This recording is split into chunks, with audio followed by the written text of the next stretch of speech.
찔려서 누워서 뜨뜻한 게 자꾸 흘러내려요. 아, 찔렸구나. 근데 이러면서 하늘을 쳐다보니까 그렇게 하늘이 맑아. 아, 저게 곧 내 시야에서 사라지겠지. 한참인데도 안 사라져요. 이재명 대표가 어제 매불쇼에 출연해 폭로한 충격적인 체포동의안 부결 요청 뒷얘기에 온 언론들은 물론이고 사실상 당사자들로 보이는 비명계에서도 그야말로 난리가 났습니다. 참고로 해당 이재명 대표 출연 방송은 월요일날 촬영됐고 특히 매불쇼 수요 난장판은 최욱 MC가 직접 영상을 편집한다 알고 있는데 즉 해당 발언은 이재명 대표가 작정하고 말했다는 것입니다. 역시나 이재명 대표의 발언이 온 이슈를 빨아들였고 AI에 이어 체포동의안 뒷얘기까지 전국의 주요 이슈를 사실상 독점하는 이재명 대표의 광폭 행보도 계속되고 있습니다.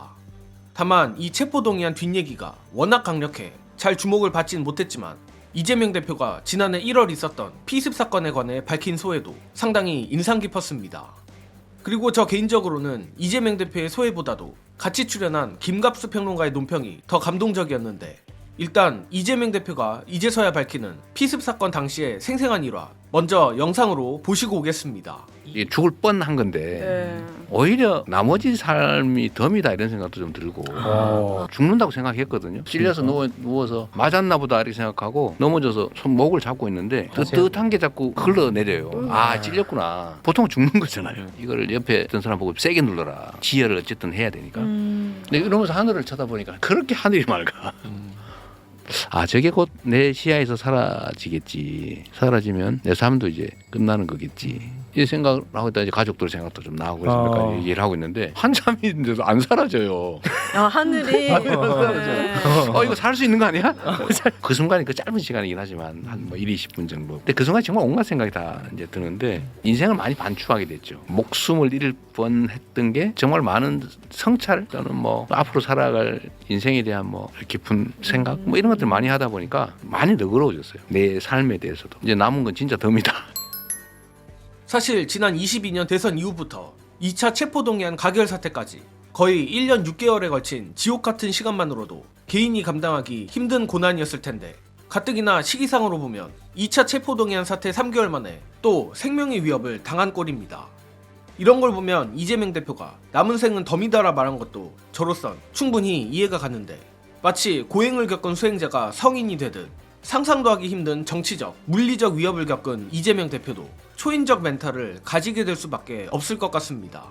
다만 이재명 대표가 수많은 시련을 통해 초연해졌다면 이재명 대표를 지지하는 민주시민들은 더욱 단단해졌습니다. 김갑수 평론가가 바로 이를 지적했는데 관련해 이재명 대표의 소회에 이은 김갑수 평론가의 논평 보시고 이어가겠습니다. 사건은 사실은 이재명 정치 역정 전체에서 매우 중요한 사건인데 잘 거론이 안 되고 있는 게 하나 있어요. 그야말로 물리적으로 죽을 뻔한 그냥 그 자체의 일이잖아요. 그렇죠. 맞습니다. 그럼 정상적인 정부요. 제1당의 압도적 다수를 가진 당수의 생사가 오간이라면 150명, 200명 구매의 특별수사본부를 차려서 요란하게 해줘야 이재명을 따른다는 사람들의 마음을 위무할 수 있었을 거예요. 근데 정말 말도 안 되게 무시해버렸죠. 맞습니다. 그 결과가 뭘까? 이재명을 열심히 지지했던 사람들에게는 생사를 같이 넘나든 동지애가 생긴 거예요. 분노, 울분 뭐 옛날 얘기해서 미안한데 내가 김대중이가 대통령만 될 수 있으면 내 사업이 다 망해도 좋고 내 인생이 망가져도 좋아 이런 사람이 엄청 많았어요. 그때는 지역적 배경에 의한 울분 이런 것도 작용을 했겠지. 그리고 세월이 지났는데 이재명에 대한 저 대접을 보면서 내가 받는 모욕감, 분노 이런 걸로 설명할 길 없는 이 동지의식으로 뭉쳐진 사람들이 엄청나게 많아진 거예요. 정치의 신묘함이 바로 이런 것이라 생각하는데 살고자 하면 죽을 것이고 죽고자 하면 살 것이다의 대표적 예시가 이재명 대표가 아닐까 합니다. 예컨대 윤석열 검찰 내란 정권의 온갖 폐악질이 아니었어도 이재명 대표는 유력한 차기 리더였겠지만 오히려 윤석열 정권의 탄압 덕에 이재명 대표는 감히 넘볼 수 없는 강력한 리더가 돼버렸습니다. 특히 성남시장, 경기도지사를 거치며 주로 압도적 개인기로 성장한 이재명에게 영화적 서사와 민심의 부채감까지 안겨준 것만 봐도 더욱 그렇습니다. 정말 민주당 출신 정치인이 대통령이 되려면 다들 이렇게 고생을 해야 하나 안타까울 지경인데 바로 그 이유 때문에 민주당 정치인들은 대통령이란 자리가 얼마나 무거운 자리인지 알 수밖에 없습니다. 고로 자리의 무게를 아는 이재명 대표가 지금처럼 압도적 행보를 하여 그 무거운 자리에까지 앉게 되기를 기원합니다. 이번 소식은 여기서 마치겠습니다. 시청해주신 여러분 감사합니다.